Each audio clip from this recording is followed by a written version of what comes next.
Hey YouTube, Doyle's Digivolution Weeks, and day 2 is Garurumon to Where Garurumon.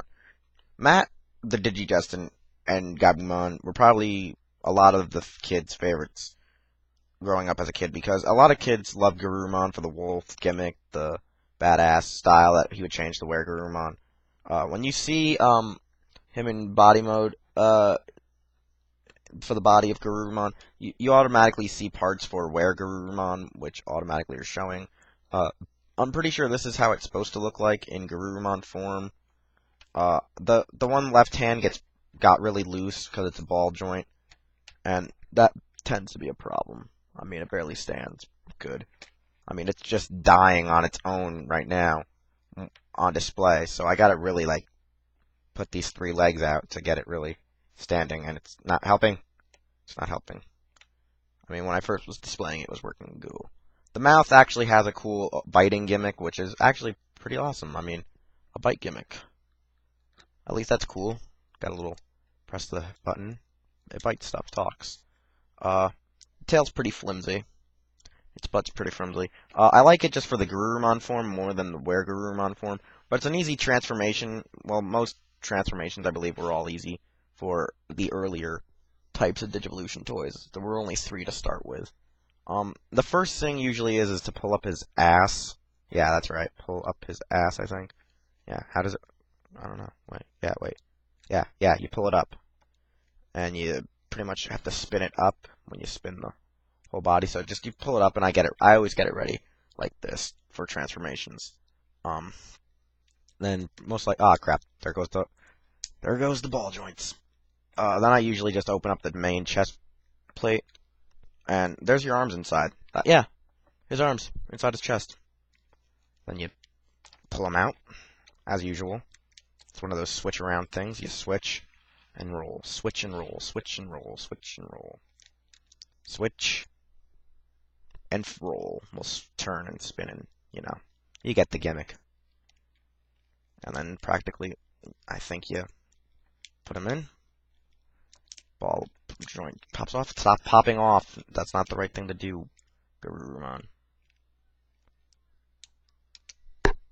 Alright, actually no, what you have to do is, I now recall, is instead of putting them in this way, I think you put one in that way.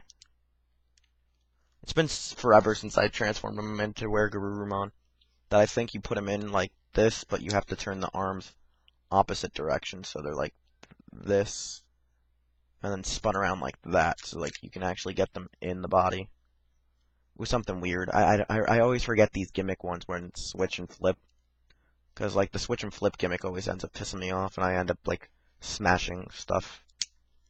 But I'm taking my time. It's a small and easy review, so I'm just gonna switch, flip, and hope to God it locks into place. Alright, and it locks into place. Lock. Pull down the arms, and you make sure it locks into place this time. Making sure. Once you got it locked in, to secure it, you pull the head down. That's the first thing. Then you pretty much spin the legs around. Make sure they're still on the ball joint. Spin the leg around. Spin the leg around. Spin the legs. Pull up the arms. Him and his brass knuckles. I think that was one of the things that got people addicted to Where Garurumon, was how he became more of a man, Wolfman-like, in a sense, but with brass knuckles, a street fighter in a sense. And you spin the back up, and then lock the back into place, flip up his tail, and his back will look something like that. You'll spin this up, push that up, push up his tail. He didn't have a tail in Where Garurumon form, which was weird. I would still think he'd have a tail. And just to be like this, his arms are really long, which I don't understand. They don't look realistic, but at least if he falls over, say to loose feet and joints, you can always keep him up. In a sense, he's like a hunchback werewolf. He's kind of more reminiscent of what you would see for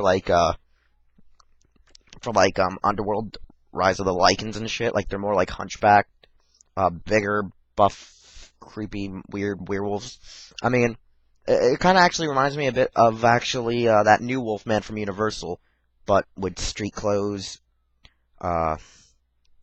Actually, no, it kind of more reminds me of Street Sharks, actually, the way, with the hunchback, the street clothes, brass knuckles, knee pads. Yeah, it's more like Street Sharks with Digimon.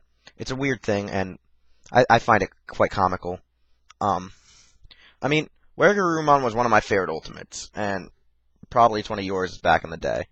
Um, and I just find it hysterical just by the fact that how he forms is just you flip switch a lot of stuff and you have to put the arms in and such. I mean, Greymon's still better than him when it comes to ease because the ball joint system doesn't really wear as bad as it did on mine. My Greymon didn't wear as bad as mine wear Garurumon, and I really do love this biting gimmick at least because as Garurumon he had the Howling Blaster, as Were Garurumon he has the Garuru Kick and the Garuru Claw, which you can't really open the arms, which would have been cool if they gave you like switchable arms for claw mode.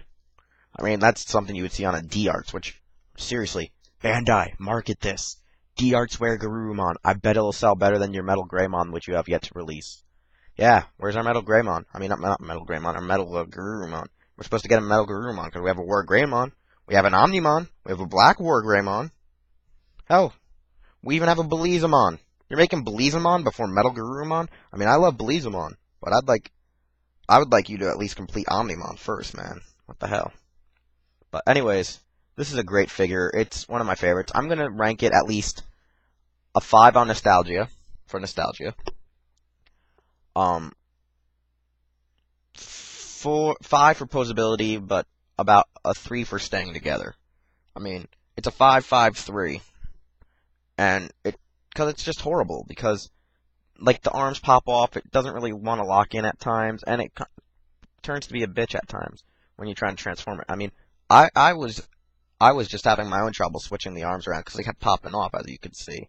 I had to keep pushing them in, popping them off.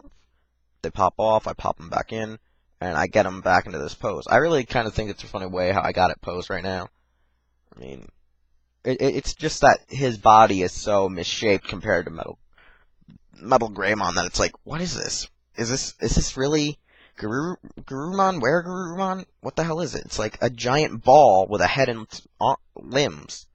That's what I see it as. It's like, this is the ball, then here are your limbs and head. That's what this mole looks like to me. But I mean, I love it. I can't really diss it.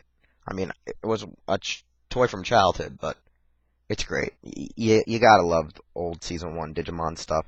It's hard to find nowadays, anyway. There's a lot of money to sell if it's still mint in box. So, anyways, look forward to, I think, my Birdramon or Kabuterimon review, which is going to be the day after this. And, I'll see you later, YouTube. So, look forward to the next day of Doyle's Digivolutions week.